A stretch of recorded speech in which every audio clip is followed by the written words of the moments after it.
Right. Time chitega we fast guys ndisherewo ku page. Ndisherewo ku page uko. Ndisherewo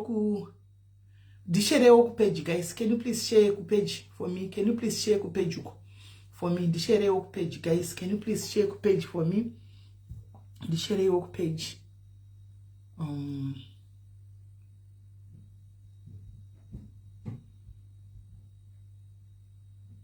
Can you please share the page for me? Can you please share the page for me? Share it.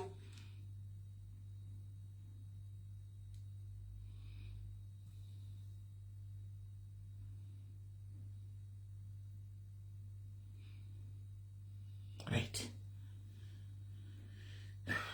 Taisa. The share. The shade. Right. So guys, tinenyaya yamaona yatakapo yanda poster ye mwana ndikuda kuti mushare this live guys as many times as you can, antika as many times as you can. Ndikukumbira kuti mushare the power of social media, antika the power of social media. Ndani chiti nichazo update uku zvinova kurumiza kuuya ndani chiti pane zvimwe zvandasina kukudza but ndati muone power of social media pano kuti update yana Jesse social services yatosvika zvese bo ndichazokupai. Saka tikuda kuti tishande pamwe chete guys, antika tikuda tishande pamwe chete antika pave ne justice panyaya iyi yevana ava. So with me here is the mother, antika nokuti mainda ti nyaya yenyu ndikwanisa kutaurira nyaya yenyu, mune motaura nyaya yenyu moga, ina ndikwanisa kutaura nyaya yenyu motaura nyaya yenyu moga mondwa, then siseni tobatsira kuti share because kune vanhu vari kurama usungwa neunhapwa hwakadaro antimaona guys, all in the name of marriage. Anditika saka regai tidedzemai tisinga waste time because vatori pa lunch, anditika tikurumidze kunzwa kuti zviri kufamba sei.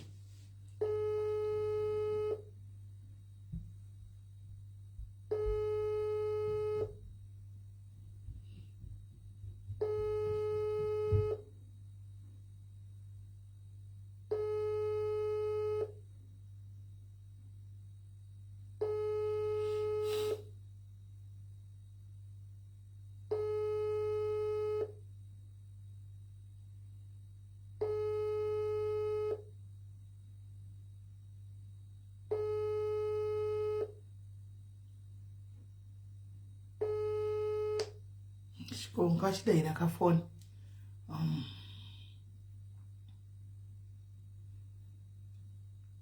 Ndikatokuti ndikavati 5 minutes saka ndiziva kuti chiri kuitika chii but iri kutopinda wani message. Hi Pamela, thank you very much Absa, thank you. No, we just want justice guys for vana. Kune vanhu vakadzi vakurama munhapwa afangu kunga achichema achijamba vana vachi saka alright tinoziva kuti varume vanobvisa vakadzi kovana and these people they go scot free guys, antika akasvika kupolice station anongobvisa $50 yake andimona otobuda because anotengera vanhu doro pa police station. So we are going to force the police to reopen, to look at that docket. They have to look at that docket again.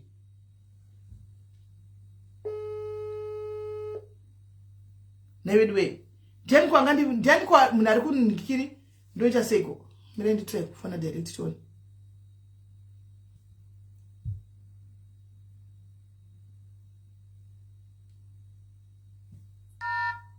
manje namba yake ndipa WhatsApp chat, namba yake ndipa WhatsApp chat. Hii namba ipa WhatsApp chat aisi namba yemakosi nevedwe toita seko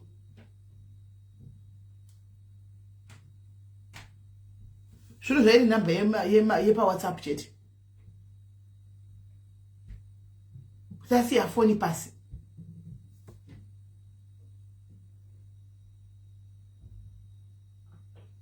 Yesi mimi mtandiwa, how are you? Takutoita worried ni message yakunzopinda ndobati ndatobati 5 minutes pabati ndave ready ndikabati 5 minutes. Kendi try mushamwari yacho ivaudze. Mene nitsvaga namba dzeshamwari yacho. Okay.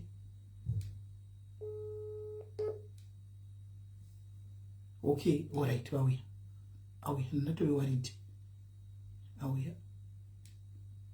Not really worried. Hello? Hello. So nandatosha kuti kowaindepi ndaswera maswera sei? Bathroom. Oh, right. Ndatoti tatombori pane imwe live time wati ndati 5 minutes tatokata live yo tikati uri pa lunch ka. Right, tiri kutoza kuti uri pa lunch. Saka toda kuti detail by detail yako yakati rebei vanhu vayatsonzwisisa because we are going to force the police antika to look into this matter. Zvokunzi munhu anobhadhira paine mavideos munobhadhira $100 kuti abude because anozana nemapolisa. It's not going to work like that. Hashandi. The power of social media, guys. I want to dokumbura muchidedzero, guys. The likes of the other socialites amunoziva vasina kublokwa vasina kubloka panapa vauye antika tiri kudawo noise yenyaya idzi ndo panofanira kuitwa noise apa kwete noise zvinhu zvisinakana nebasa rese panyaya dzakadai ndo patinoda kuti paitwe noise apa antimaona because it involves kids antimazviona from their father. Saka baba vanogona kuita monster kuvana vatori monster kuvana vavo. Mai mwana tauya pano chii chakaitika, tell us from the start. Antika chii chakaitika. Oh, alright. Apa sisimeli zvetsanda zvekudaiso. Vana ndoigara na pandakasiyana na baba wachona ndobva ndamove kuenda nogara kuCape Town nevana. Saka takagara about almost 10 years tichigara kuCape Town nevana. Baba ava vanga vasingachatombozivi kuti vana kune vana zvakangopedzera kuvaona vari vadiki ndizvo zvavanambopfira vasoricha out kuvana. Saka zvakazoitika ndezvekuti zvinhu zvakatanga kuoma kuCape Town. Ndobva ndatsvaga basa, ndobva ndaona basa kumacruise ship. Saka baba vavaimboyo vakazotanga kungoricha out vachingotwara nevana apo neapa. Saka pandanda kuenda kugadzirira kuenda kumacruise ships ndakanga ndabvunza vana kuti ndakuendesai kunogara nasisi vangu. Vakati aipa toda kunogara nadhedhi vedu kuti tiitewo get to know each other nababa vedu. Saka vana kuti uudze vana situation inenge ina baba vana they don't understand until vazopinda pasituation yakaita mai vanokwanisa kunge vachiudza vana kuti babonyu vaizondidai, babonyu vari very abusive. Ndanga ndisiri mai vakadaro ndaingotaura good thing about baba wavo. Saka vana vakababa vacho vakabva kuti ngavauya hazviiti kuti mutsvage maid kana kuti mupe mumwe munhu vana inini ndiripo. It's also an opportunity yekuti ndiite get to know kuti ndizivane nevana vangu. Saka inini ndakabva ndatumirawo mari. It was 2023 muna December. Ndobva ndatumira mari vanhu vaiva ndobva vaenda kuna baba wavo. Saka kugara kwacho nekuzotanga kunareterwa situation yacho nevana. Vakambotigarei zvakanaka from December wavasvika January ndobva vati February. March ndopakatanga kuchinja zvinhu. Inini kubva vana vazvavatanga kugara nababa wavo handina kurega kusapota vana vangu. Ndaitumira mari every month, sometimes not even every month. Pane pangonzi paitika problem ndasingazvitarisi kuti baba ava vanoshanda kana kuti chii, ndaingoramba ndichingochengeta vana vangu semachengeterwo andaingovaita kuti. Saka inini pandakazodzoka muna March ndobva ndatume vana vangu. It's not too late guys because inini ndaiziva munhu wangu. Are you going? Yeah. Oh, see you soon. See you soon. Bye. Like if you come on Yeah. Monday. Yep. Go ahead, my dear. Okay. Saka pandakadzoka kubva kuvacation ndakanga ndati kuna vana vangu guys it's not too late. Ndinogona kutsvagira imaboarding schools mozongopota muchidzoka kuna baba wenyu kupi holiday. Vakati mama hazviite toda kugara nadhedhi. I think zvinhu zvanga zvichiri right ipapo. Ndobva ndangoti vana ava manikidzi pamwe vakagara zvakanaka kana asina kugara zvakanaka aivataura. Saka ini ndobva ndagara 2 months dzangu ndobva ndadzokera kubasa. Ndadzokera kubasa there was another time ndiri kubasa ndakaitirwa video call naivo baba vacho. Mumba macho muine noise vachinetsana nevana. Vachinetsana nevana angatori makuseni ini titori kubasa vachinetsana singaiti nevana. saka inini ndakabva ndakata video call iya ndobva ndafonera mwana wangu musikana ndikati Anesu, what's going on there? Ndobva mwana uya atanga kutaura abuse vanogara vachindirova nekundituka vachitirova naanotida he's starving us. Ndikati vanosavai but ko mari yandinotumira inini zvikanzi vanoitora and vanoishandisa on his personal use. Vakangoziva chete kuti ndamatumira mari vanobva vatoya vachidhimanda mari iyo kana kuti vanobva vacreata that thing yokuti ndabirwa mari munomu kuti vawane kutora mari yandinenge ndatumira vana kana kuti panenge paenda vana kuchikoro vanobva vasatara vachisecha mari yavo tora. Saka mandati saka guys ndikauya kubva kubasa ndoya ndokutorai. Saka pandakadzoka vana vaive ndakavabvunza kuti mukurisei kumba with the situation. Vakati everything is fine. Vana vakazongoramba vachingoti everything is fine. Pese pandaivabvunza vakazongoramba vachingoti zvese zviri right mama, which means maybe vanga vathreatenwa saka vanga vasisatauri macomplaints kuti zvikwazoitika chakati nechakati. Saka vanga vangoti everything is fine, why you worried chi. Vana kuti vana havafosi kutaura zvinhu zvinenge zvisingaitiki background. But pana mumwe mbuya wangu akamborecha out kwandiri vaiziva baba vevana vangu. Vakati iwe wakambosvika here pamba panogara vana? Ndikati inini handibvumidzi kupasvika pamba pacho. Even pandinosvika pandaublawe kunoona vana ndinogumira mumaguest house. Handibvumidzi kusvika. Haabvumidze even hama yangu even anyone kuti asvikewo amboonawo vanogara. Saka pane imwe brother yangu inogara Bulawayo ikambva yandambomuti iwa ndiri kumbokumbirawo vana kana kuti waendawo kunoona vana. Ndobva anzi ndiri kubva aramba kuti hanzvadzi yangu yaisvike pamba pake. Saka tagara. Saka vana havacomplain yekuti vakuabhuswa kumba. Vaitaura kuchikoro kumafriends vanga vasingaitaure kwandiri. Saka vachiramba vachitaura kuchikoro kuti vachienda kuchikoro nemabruces vachimenda nemabruces sometimes vari in a bad mood kuchikoro. Maticha ndikachida kutoziva kuti why today we are in a bad mood ndo paizotaura vana kuti kumba tinonzwa iso. Saka after that ndoko vakazonzi ivo Anesu munofanira kutora video. Anesu ndiye ane 16 years musikana. Zvakanzi if akazviita futi make sure kuti wamuita sei wamurekodha. Saka vakanga inini pandakauya ndiri kuZimbabwe recently kana ndiripo vanouya kuHarare oro ini ndindoenda kuBulawayo. Saka ndakanga vatumira mari samwa vachida kuuya kuzokuonai ndobva ndatumidzira mari. Saka vakabva vaenda unotora mari because Anesu ndakazenge ndamutoresa chitupa because nyaya yekuti ndaipota chitumira mari kuma next door society ndobva ndamutoresa chitupa. Saka after that vana vakapedza chikoro kuma4 ndobva vamhanya ndobva vaenda kumukuru. Saka vakaona kumukuru here kuine line vachiti tisatovaudza kuti taenda kupi kumukuru kunotora mari yatesirwa namama kuti tikwire musi weFriday tiende kupi kuHarare. Saka vana vai vachizodzoka vachizoti dedi bhatiri refoni ranga radzima. Saka tazononoka kupedzerwa kupi mukuru. Baba endo kwavakatanga kuona vana vanonoka kudzoka vanoenda kupi. Vakati iva tasakuudza yawani kuti taenda kumukuru wanikatoti alright.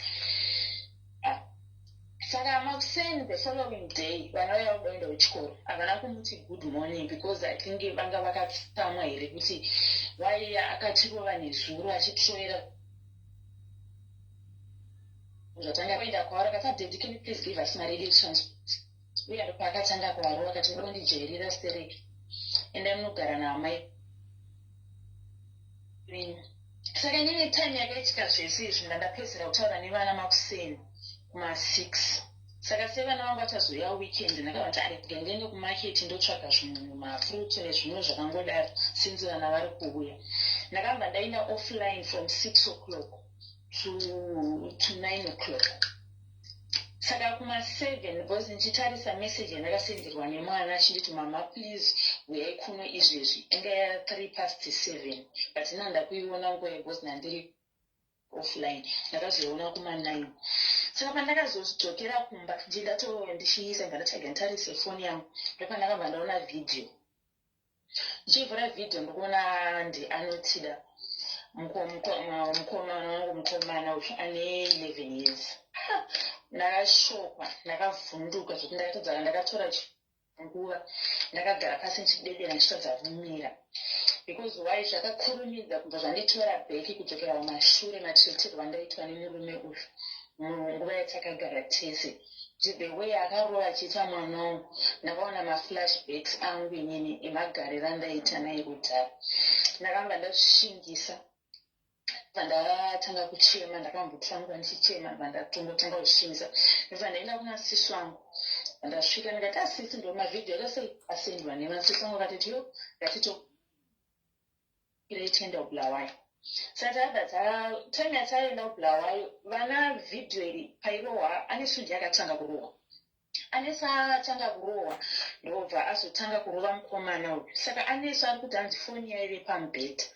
Ndakabva ndatora foni ndobva saka akibva arekodha. Kurekodha kwake akaita akabva asenda mavhidhiyo ekushamwari dzake kutyova. And then shamwari dzake dzibva dzaona mavhidhiyo dzibva dzamaisa mavhidhiyo aya kune mateachers. Mateachers achibva atorieta very fast achibva vaenda kupolisi.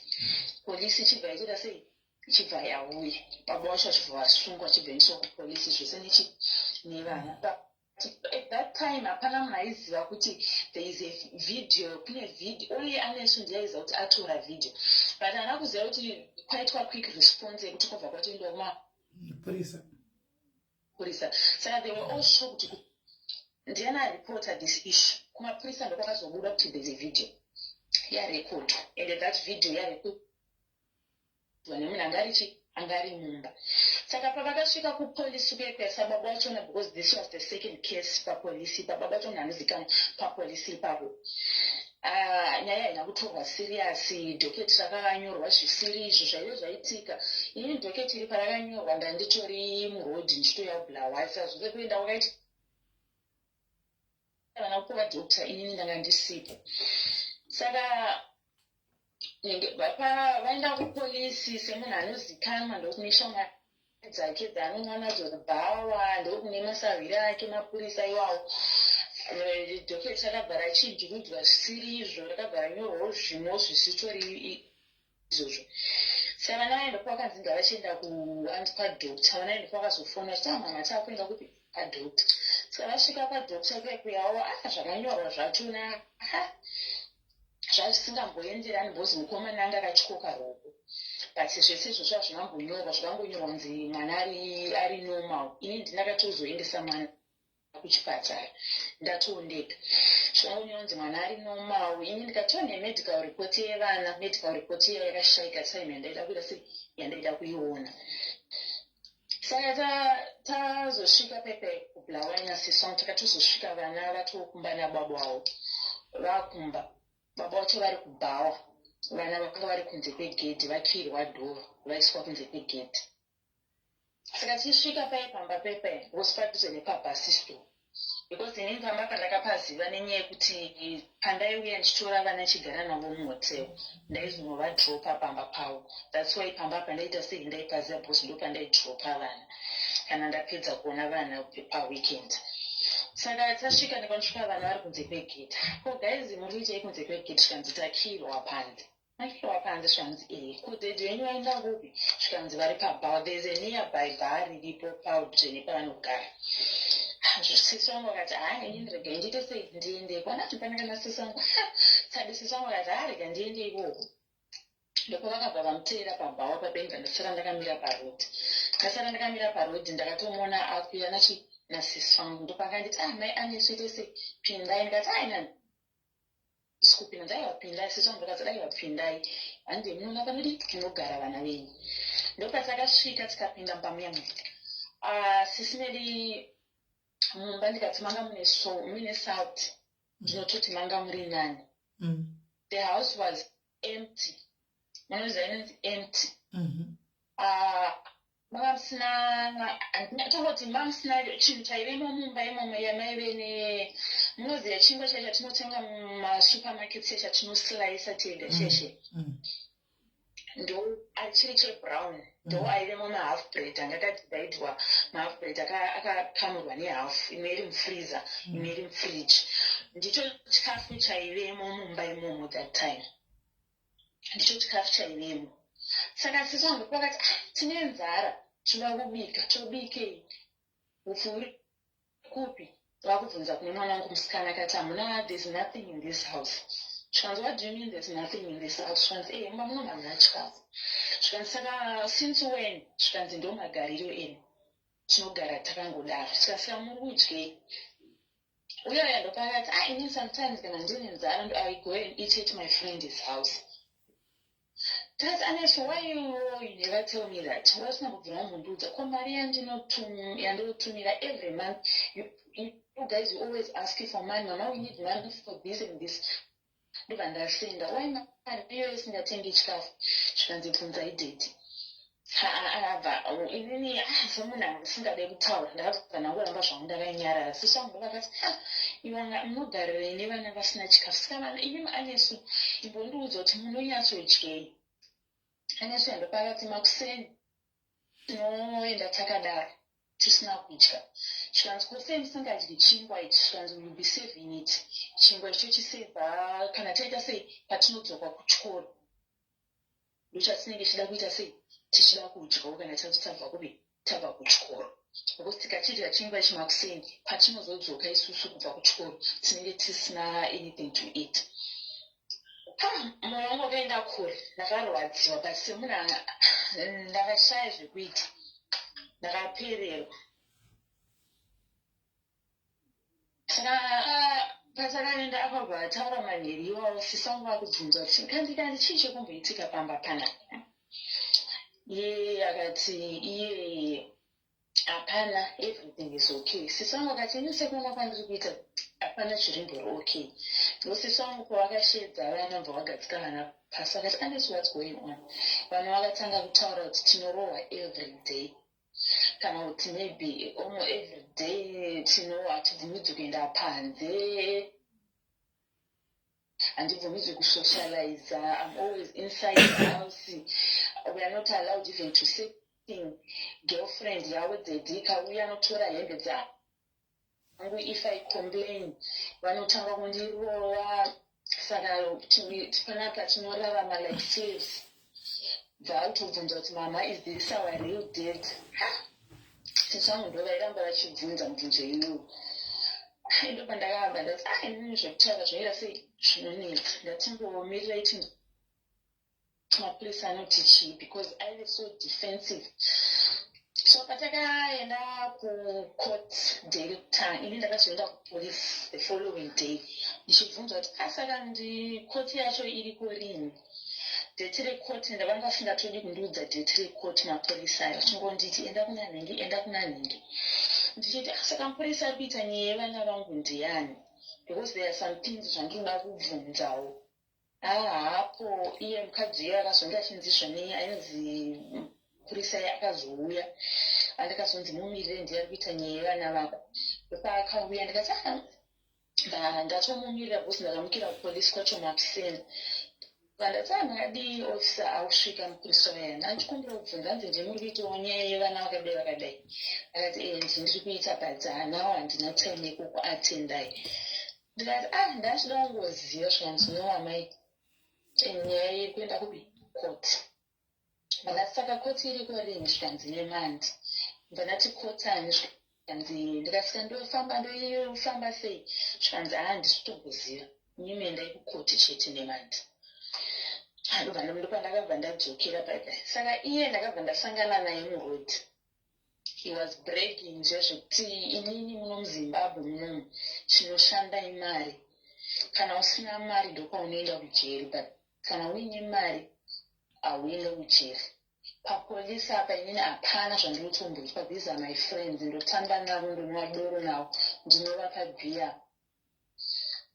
Saka hapana ini kujeri handite. You guys are just wasting your time and ndoda kukuprovhirai wrong kuti inini munomubhulawai ndindotonga.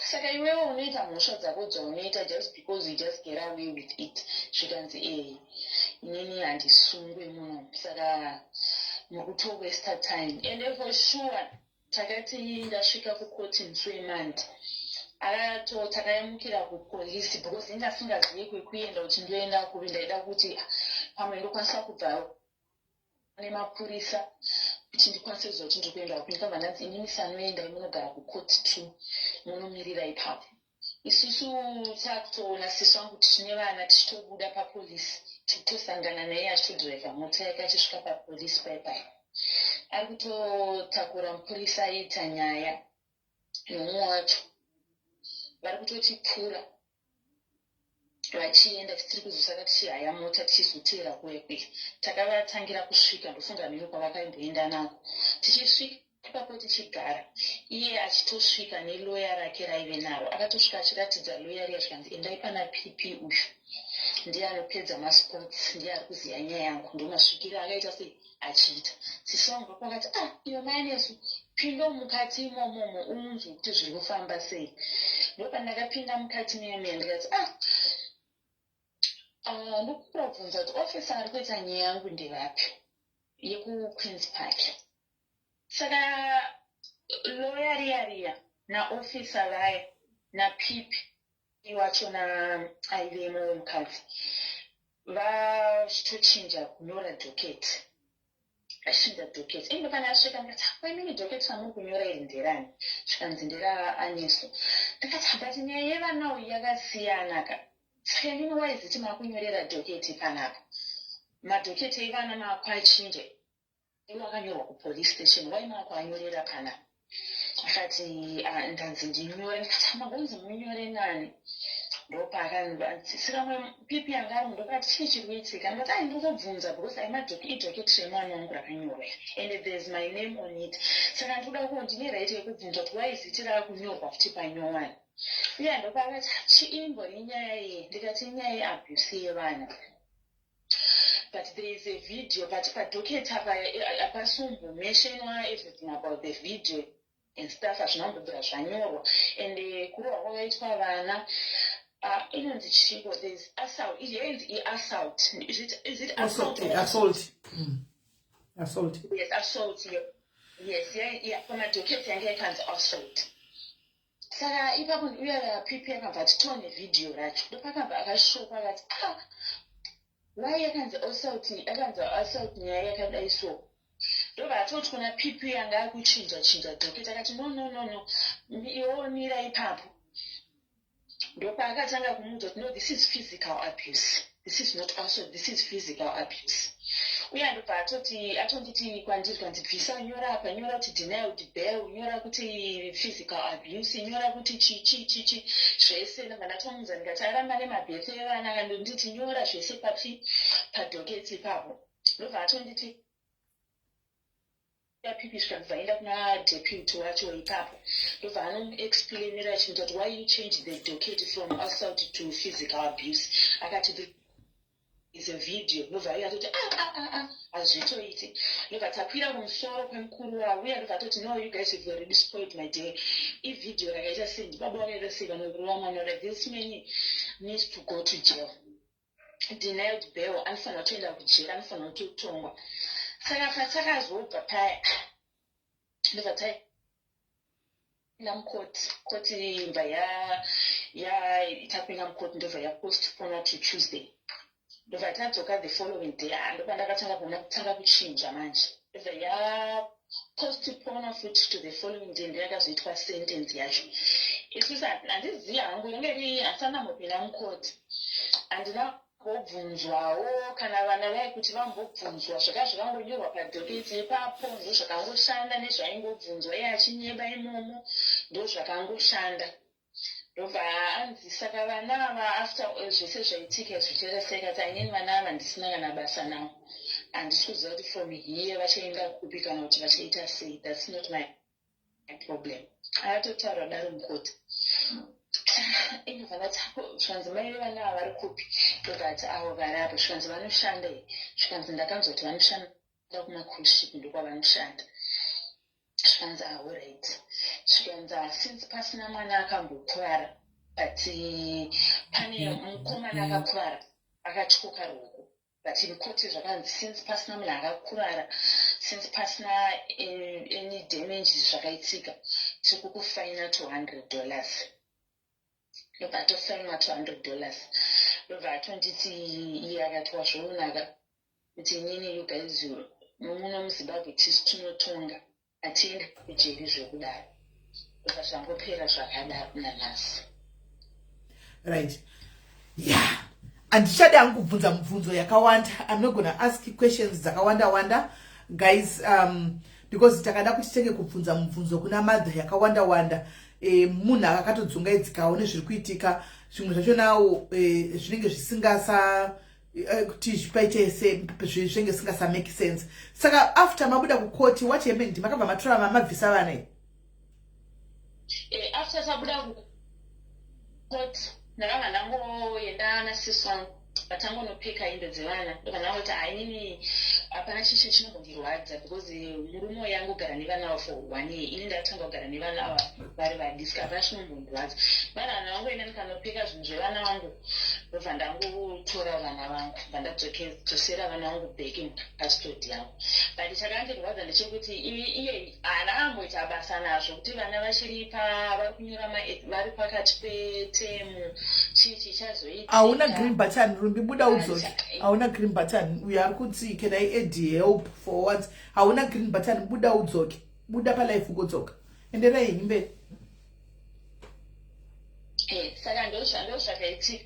Saka iye haana kuzombotoita care kuti zvazodini, abva nangotora vana, haana kuzomboita care kuti vana vaya vazodini. Buda udzoke.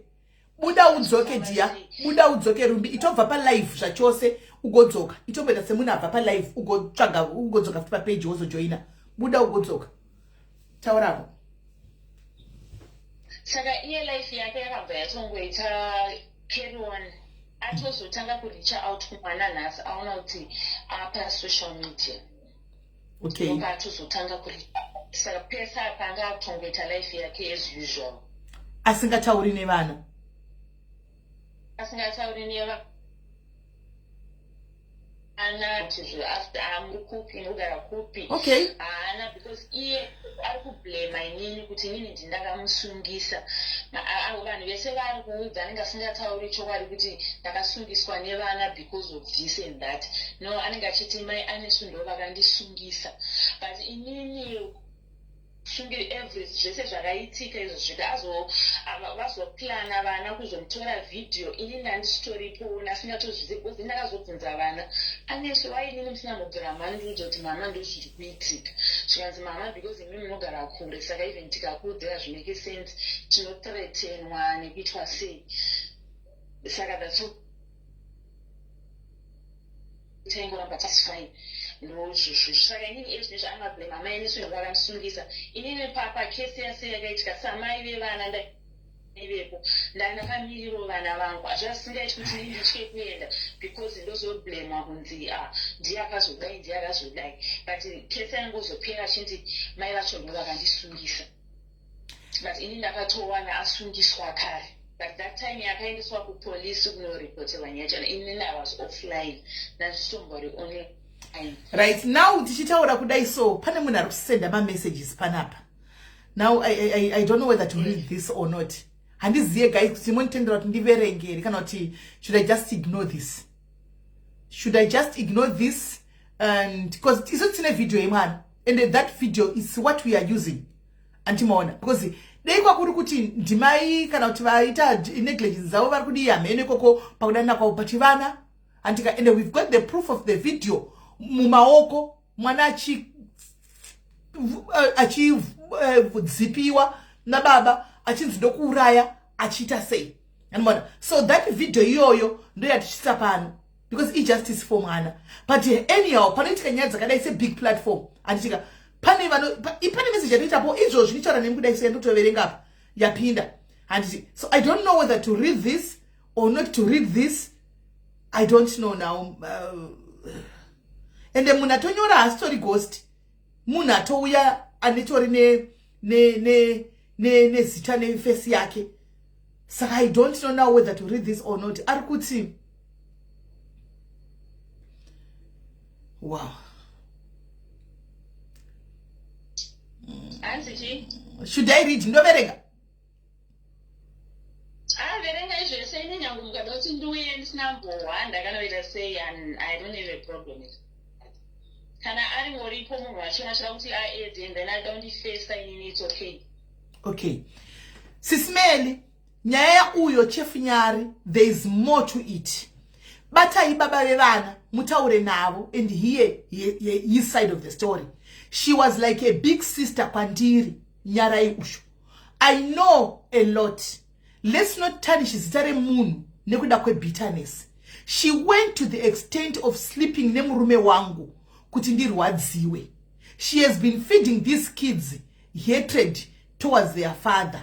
Now Jakudai Ochema, that's wrong. And God is my witness. You might destroy someone else's life because of bitterness and hate. Vana Ava needs help. Their relationship Nababa was affected because of hatred between the parents. Please, bata yo baba vevana munzwe his side. This is coming from, I don't know whether you know, I don't know whether you know the person, the person who was once like a sister to you, Arkunyora Iji. But, Ushunjanyorwa Jashu, and Panyorwa, I don't know what happened in the past, and honestly speaking, right now, I don't want to know about what happened in the past, but the fact you put it in a video, our tangible evidence, a video, I don't think this has got anything to do with break up ya baba, name namai, guys. Because chekutanga, baba vakatora vana, vakavuma kuti vana vauye mukastodi mavo, vachigara nevana. And gorerese. Zvokuti dei panga paine bitterness, baba vapekutanga vaifa ngoramba. Kana papa ne bitterness iripo pakati pamaine, vaifa ngoramba. Kuti ini zvevana vandini panapa ndisi kuvakwanisa. From the word go vaifa ngoramba. Two, vana vakatogara gorerese. And according to the mother, vana vaitovharidzira chitaura kuti hatisi kutombotaura nezve tatinga mudzimai vedu nekozi vari kumakuruzi vakaita headache. Remember musikana ne16 pfungwa dzakuti chandei dzakura mukomana ane 11. And mukacheera pavidhio vabachira vamusikana vakatoti unonzi Louisa ndiani?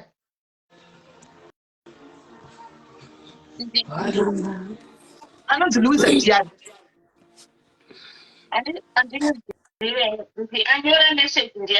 Aiwa, asiri anyora message ndinogona kuzokudza kuseri zvangu. But ndiri kuti inini pavidhio let me go back to the video.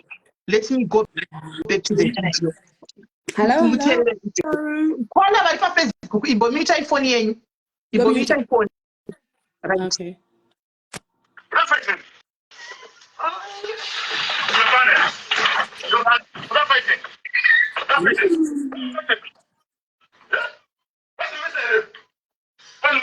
Oh, unonzi Louisa here iwe. Anomubona.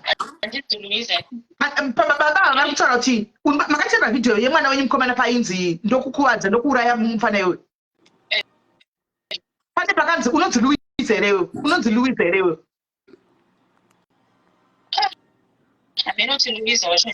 Iteererai video izvozvi munogona kuiplay. Iteererei. Kana kuti handisi kunzwa guys, teererai. Izi video yakadai so inogona kuzoti inhingirira. Inzwai.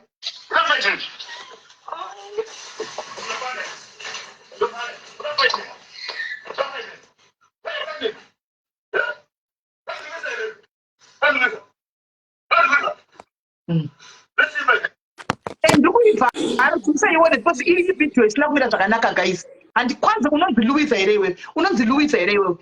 Ndizvo here zvataurwa guys. Pari kurohwa mwana. Ndichaita replay kuno kushuti. Hanzi no makangasa kunzwa. Pari kunzi chiko. Oh yeah. Pari kunzi kuti guys, what is being said there? Okay, hanzi uda undirwisa, all right. Okay, unonzi Louisa, all right. Hanzi uda undirwisa. Okay, so guys, let's listen to this. It's a zvine bitterness yamai nababa, because the bitterness yamai nababa vakatenwa zvechokwadi kuti wadzibaba vana vaimbobvuma kuenda kunogara kwababa gore rese variko. Animaona havaimbobvuma kuenda kunogara kwababa vairamba. But isusu tikubhesa tikutaura nyaya yevidhio. Handitika maroverwo akaitwa mwana pavideo hatirambi kuti vana vanorangwa but ukwakusikuranga mwana guys baba ava vakatodzipa ndosaka ndikutodza kana kutotadza paFacebook because Facebook inogona kupika up that anoona vakatodzipa mwana kutoda kuti ndokuuraya vakatobudisa muromo kuti ndokuuraya ndokuuraya vachiudza vari kudza mwana ne11 years mwana ane makore 11 zvokutora kwabaita ndichimana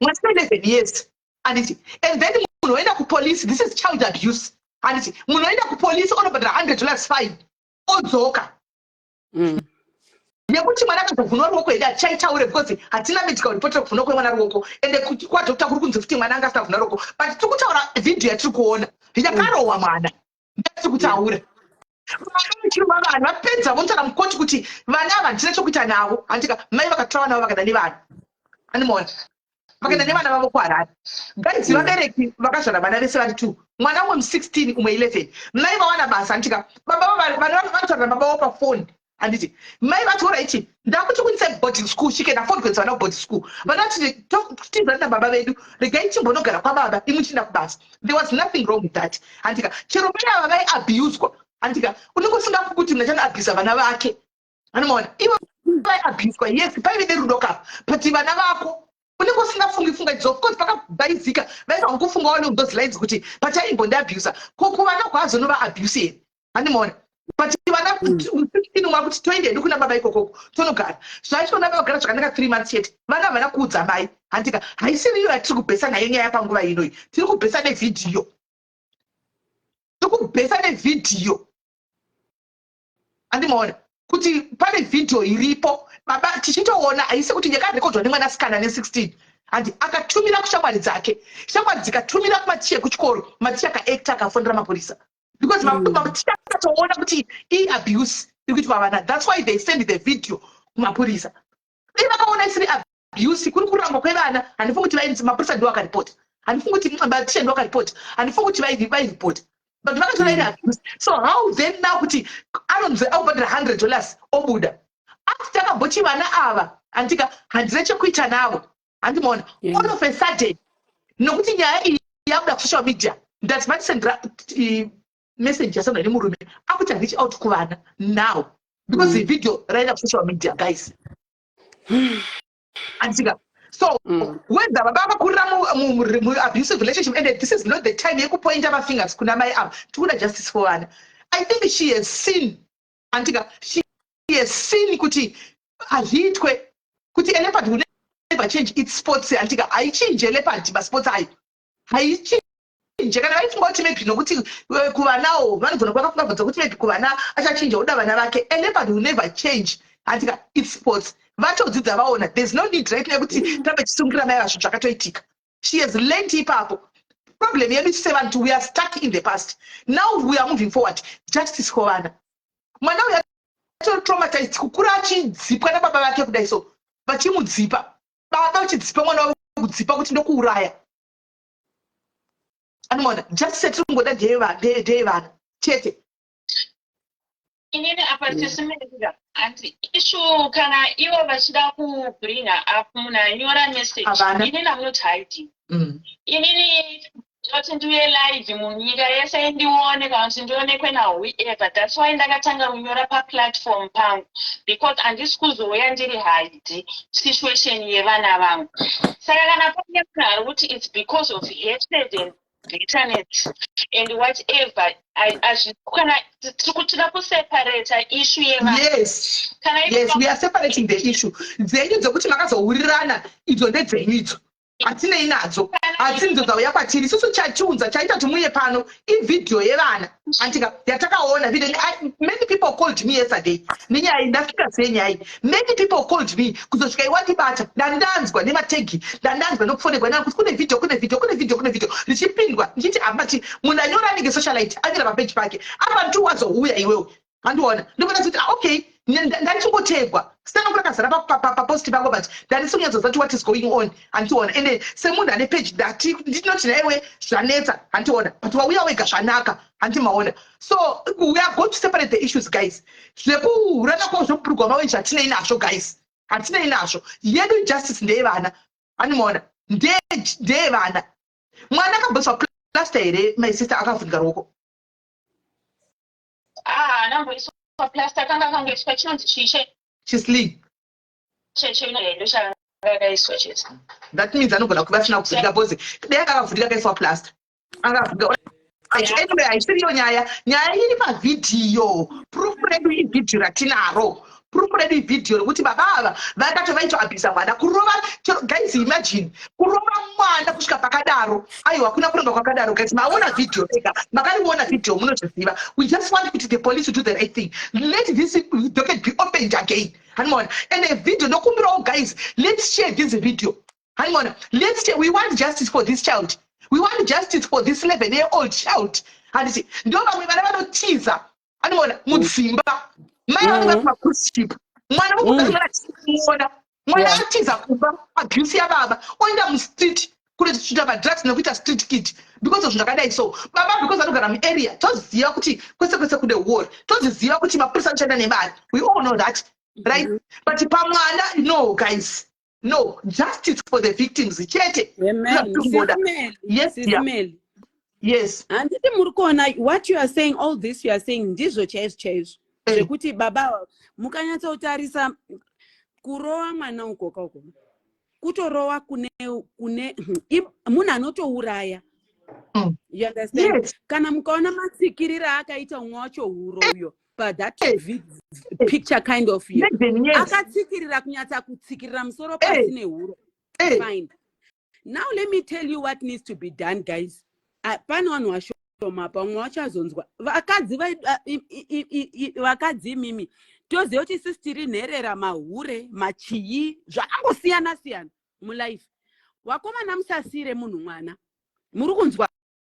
No matter kuti ndisisi wako munhu mai ifa wazonzi mai wacho wakazofa wana wakazoita nhere zviri nani because if you hear muri kutomboona vane data vari kuya unotaura so sisimeli vanhu vari kushupika manzwa chimwe chinhu chauraya vabereki mulife wakadzi unoenda here iwewe samai wotomboona kuti waita 7 months waenda unoshanda cruise macruise ship mazhinji kusaziva hangwanisa nambokushanda pamwe unogona mbonzigara 6 months here kana kuti 4 months wozoti wobuda varume vana vari kutambudzwa manzwa mwana kupa munhu umwe munhu anotaimira nondambonzwa pachinzi baba vadai vanga vapa pasina kuti vanga vakuda uchinja wati munhu akanzwa kunzi munhu akuenda kunze kwenyika handi muri kuona anobva afunga iye quickly kuti no munhu akaenda kunze kwenyika so it means I'm going to benefit 1 or 2 tumari.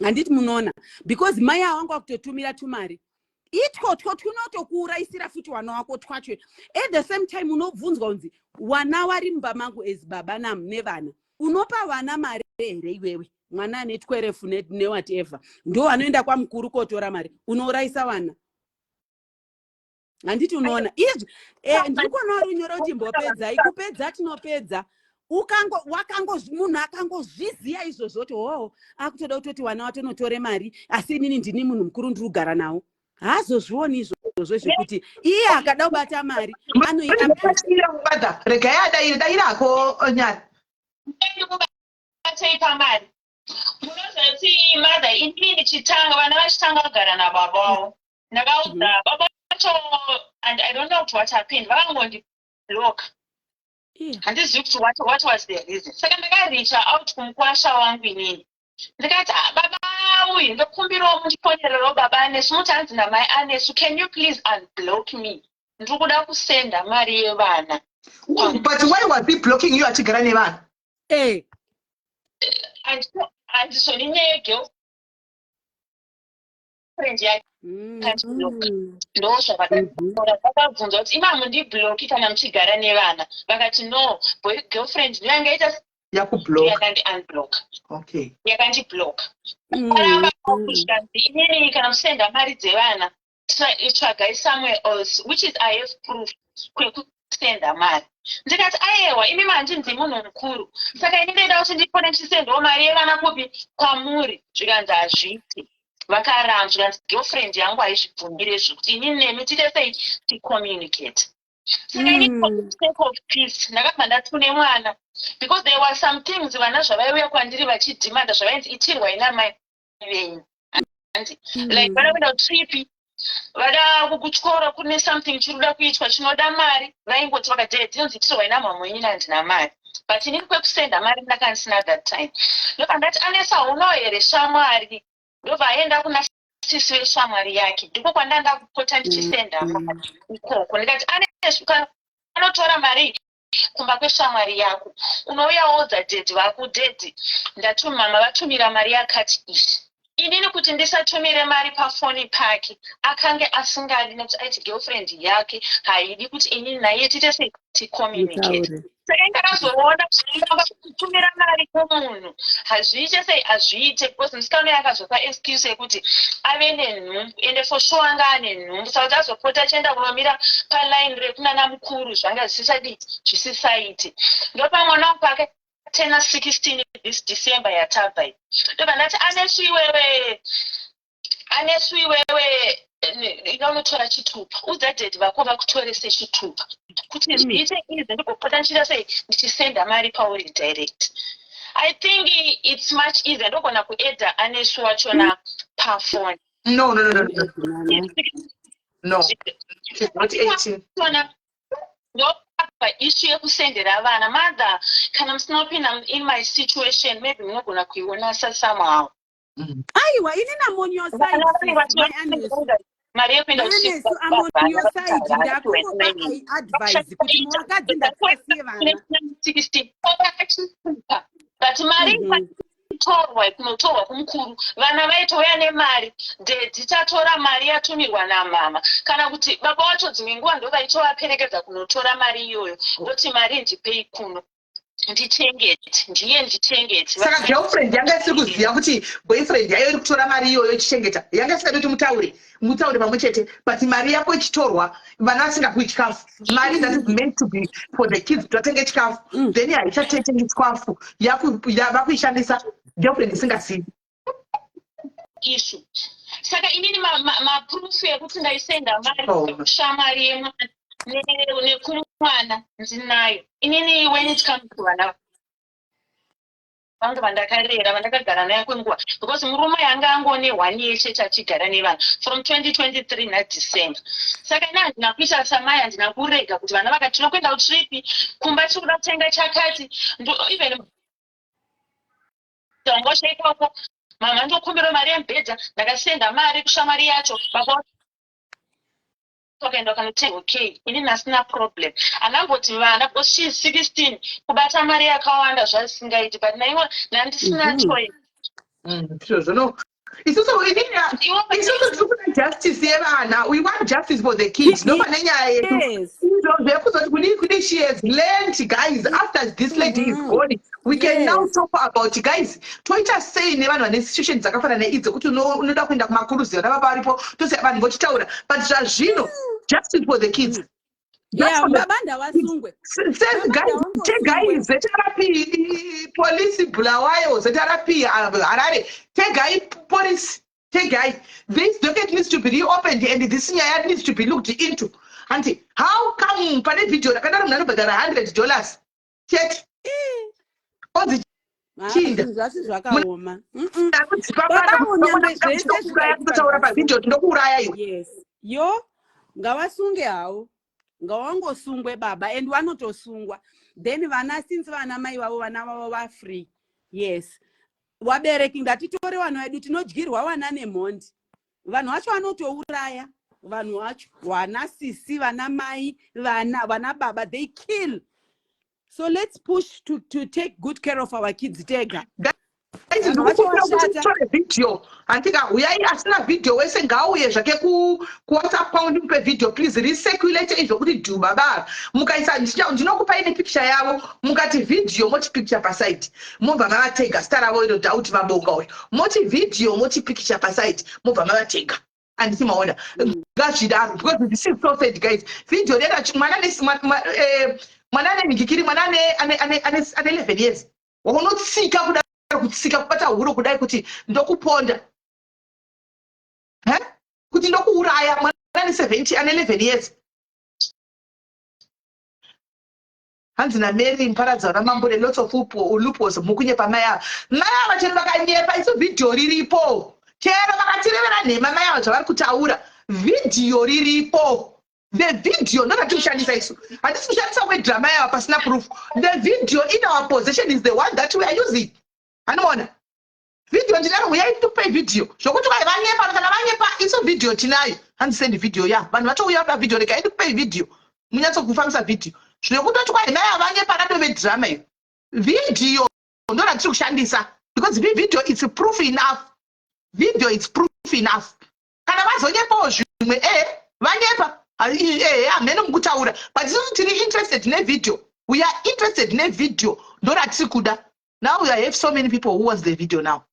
I'm trying to send kune wese ari kukumbira video. Let me send the video. Inini hapana pandisa mai vevana nzi inini hapana pandingambonyepi ichicreata issue inini ndikutaura issue sezvairi and that's why inini ndakanyora dai ndaida kunyepa ndichida kuita sei. That's why issue ndakainyora paplatform pangu kuti ndiwane help. Saka inini hapana chandinowedzera katapudza ndakataura nyaya sezvairi. Unfortunately vana vachona neage yavo ndofunga havabvumi kuzvitaurira vega. No, kana tisina zviri kuti vataure vanogona kutaura but tisi tangoti hatizogoni kuti tikuvadze vana here antimuona chete tida kuti titaure if you want kunzwa kuvana anongoedzwa pamwana mobva manzwa mwana achitaura ega hazvirambidzwe izvo but tisi tatangoti tinotraumatiza vana nezvakaitika kurivhaivha zvinhu zvakaitika kumasure kuti tichi chakaitika tizodai ende manhu acho mawandisa muri kuda vhidhiyo umana ndokupedza hera ndimuuta auye online anesu she's 16 I think inini hapana chandinogena kana kuwana because the person ari kusafa nzini and vana vanenge vari supposed kunge vari safe mumubereki wavo. Saka inini kuti ndinza there's loopholes kana kuti pane zvandiri inini ndega personally I can afford kuchengeta vana vangu but not yekuti ndochengeta vana vane trauma vane stress vana varisingarari nekuvhumuka zvakakonzereswa nababa vavo ende baba vacho vasina remorse and izvozvo izvo that's too much for me. Yeah. That's too much for me because zvakaitwa nababa dai zvakaitwa nemutorwa bhedza ndaiti yes but inini kuchengeta vana vangu ndaichengeta vana vangu vanotondiziva inchigara town they know me kuti ini I've been living nevana vangu zvakatonaka tichitogara zvakanaka until now but vana vanopiwa chance yekugara nababa vavo kana vati toda kugara nadhedi vedu haukwanisi kuti samai kuti baba venyu vakazodai baba venyu vakazodai but the only question chavakazondibvunza why mi musina kutiudza kuti dhedi ndo zvavari and which is hazvitaurwe zvinotaurirwe kuvana ndopai vanozonzi usavenganise vana nababa vavo mangwana vana vanozokupandukira mangwana but ini ndaiziva kuti zvichasvika ende time yachona vana vachazodii vachazvionera vega. Right, so far the video that send up authorities guys we have sent the video to another authorities in Bulawayo ikoko Bulawayo pane video raenda ikoko kune let's wait to hear from the other authorities in Bulawayo tuone kuti zvinofamba sei pane video ratorwa ne one of us ariendesa kuma authorities ku Bulawayo as it is right now and so that we are waiting tinzwe raenda kune umwe authority ku Bulawayo ikoko video we start from there so because we want to hear kuti zvinhu zvakaitika apa ndizvo here $100 chete po nikikiri for munhu akanga achiabhisa vana kana ndimi saka that means government yeZimbabwe muri ku encourage kuti ma-abusers abuse vana anditika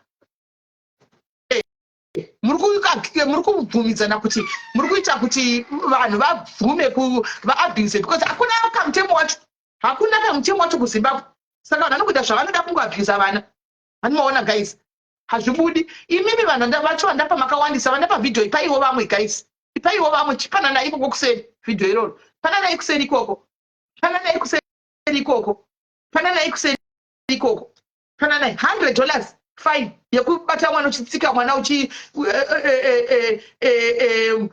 tsika mwana uchikwanzawo ndokuuraya tosekerera toteerera hedu dzimwe nyaya dzechihure dzokuti kwai vakambozohura mai vakazombourana ningi hatiti izvozvo isu hatiteereri izvozvo handisendi to Ezra Shatswana handingaendi kunotsvaga Ezra Shatswana ina handitozivi kuti anowanikwa kupi nhamba dzakandizivi kana imi matora vhidhiyo munongonopawo Ezra wacho ikoko ina handitozivi kuti anowanikwa kupi Ezra wacho kana kuti chii handitozivi animaona kana azouya pano kana kuti imi munayo sendai kuna Ezra ikoko animaona sendai kuna Ezra ina handina okay pane vauya vakati hanzi conduct Ezra. I don't know where to conduct him, guys. That's what I'm saying. I don't know where to conduct him. Imimi video mavena andika send the video to him. And kana chizouya chida namba dzamai tompa namba dzamai because nyaya tungoda we want this nyaya kuti ngoita bara we are forcing the hands $200 for what? 200 for what? Chatiri kungoda ndechekungoti baba ava vachita pakufesana nenyaya yavo nyaya iyi ngaingongorogwe zvakanaka chete ngaiongorogwe zvakanaka. Ezra anogara kubulawayo kana kuti kupi anogara kupi Ezra ndinoziva but handisi kuti ari kuSouth Africa ari kuUK because aimbori muno muUK handiti ari muno kana kuti ari kuZimbabwe or wherever I don't know ari kupi Ezra ari muno guys ari muUK kana kuti ari kuZimbabwe because the last time patagumisira aigara kuUK. No, Ezra Shatswana, we know him, DJ Oku Zimbabwe. But okay, let's try. Chef Yan, let me call this guy. I'll add you on the call. The pure numbers I can order. I can't because in even numbers I can UK. So I didn't say when I UK, kuno correct. Can I match Blawayo? Let me try to call him. Let me try to call him. Imagine you can go to call him. You know, pin days.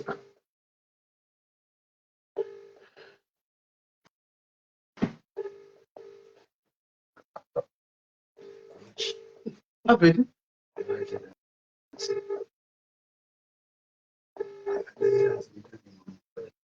No face. But imagine high school pin. High school pin. You don't go to calling, guys. You don't go to calling. I don't know what to try. You try it. Then you try to send a message to him. Can I background the bush? Which one is family? Can I background Iowa? Government's family.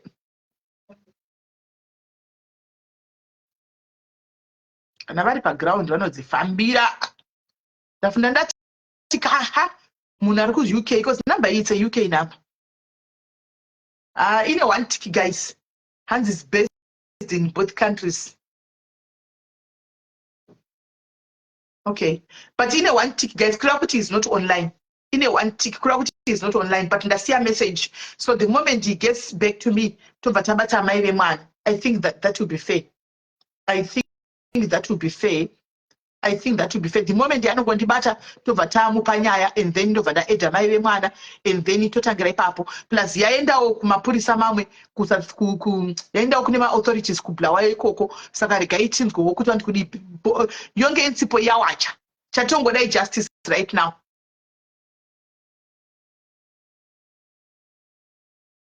Okay, Chatungoda E justice right now. And one, that's now. Hey, WhatsApp number UK, no internet, but don't worry, yeah, in a one tick, don't forget offline. Can and Arkunkain, a Saka maybe network. Saka maybe network.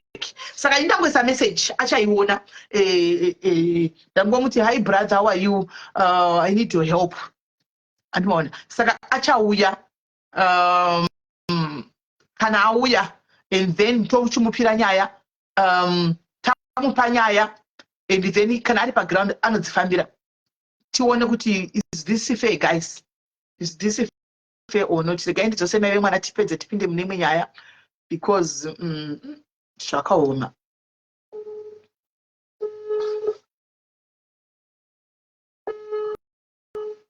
And we'll see him tomorrow. What I shouldn't be saying, uno so moods, I could WhatsApp could message.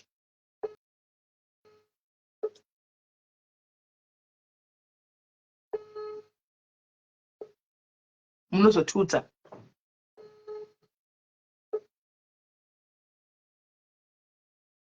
Hello. Hello dear. Okay.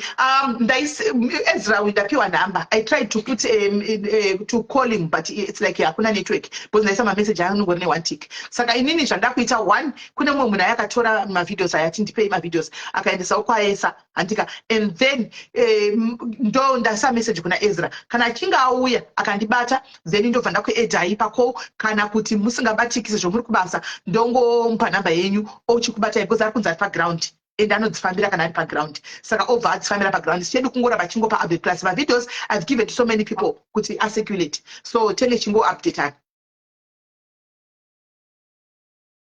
Alright, it's nice. Alright, thank you very much nyari waita basa techingotaura. Thank you so much. God bless you. Bye. Alright, true. Alright. Tichimirira mukoma Ezra kuti vauye zvakare nekuti ma authorities apindure. Meanwhile, kana pane varume vari kubulawayo guys vanogona kumbonomanisa murume uyu. Tati kumbirawo kuti muuye tikupe zita mumbonomutsvaga, mumbonofana mudhinda. Mbonomudhandaradza hai murume uyu. Mumbonofana mudhandaradza agwe nevanhu vezera rake. Mutore video kana vakugwa naye because iye angagwide mwana 11 years anditi ari kuda vezera rake. Saka kana muripowo vezera remurume uyu mumboenda kuna doubt uyuka mumbonomirisana naye. Animona mubike zvokumubika zviya. Animona agwe nevarume vezera rake. Animona agwe nevarume vezera rake kwete kuti anosora chigwa nevanhu. Animona kana aripo please anohwa murume kuti ndiri kunyatsowauda kuti maoko ari kuvava. Pane kuti maoko anombovava kagaidzwa kuti maoko anoda kumbobata-bata munhu. Please uripo tibatirewo doubt mabonga pabulawayo. Chimboinda umbonobata doubt kabonga kuti iwe haurovi mwana ndauya ini wezera rako hande kuground. Moinda paground pachiloni antika mochinodii mochinoita ipapo. Timazviona ndozvo zvatiri kuda kuti tifambe nenyaya, but zvisinei tombomira antika takadaro nyaya tichizonzwa feedback kuti zvafamba sei antika right. Saka toda kuti tipinde mune dzimwe nyaya, imwe nyaya tinayo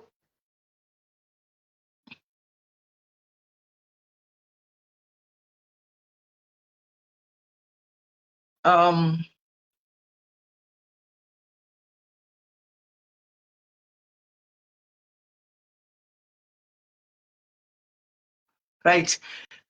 Kwai pakuda sekuru vedu vaya vanorova, tumai sekuru vaya vekurova mukwasha. Nai sekuru muripiko vekudhundurudza mukwasha vaya mumbotisvikira pabulawayo apo. Mumbotisvikira pabulawayo paita munhu wanesa pabulawayo apo. Guys, all right. Kwanzi, I mean, Bulawayo, it's a woman who beat up men, not men to men. Annie Brown, they have to be beaten. Ungaro mi manane 11 years. Whoever taught us the Mazimba kuti violence is the way of solving issues. I was so be akupa. Kana chino manane 11 years kudzipa kudaro manane 11 years. Ngamboro kwavo. Awe kuti zvinodi. Ngamboro kwavo. Ngamboro kwavo awe kuti zvinomira sei.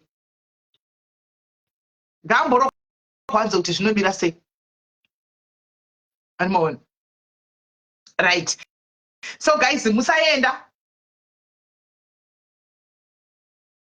Kuvenga mekushoba kuvenga vana. All right. It's a topic raviro masuku. That will be a topic for another day. Tukumasane time because nchenda kubasa vanero.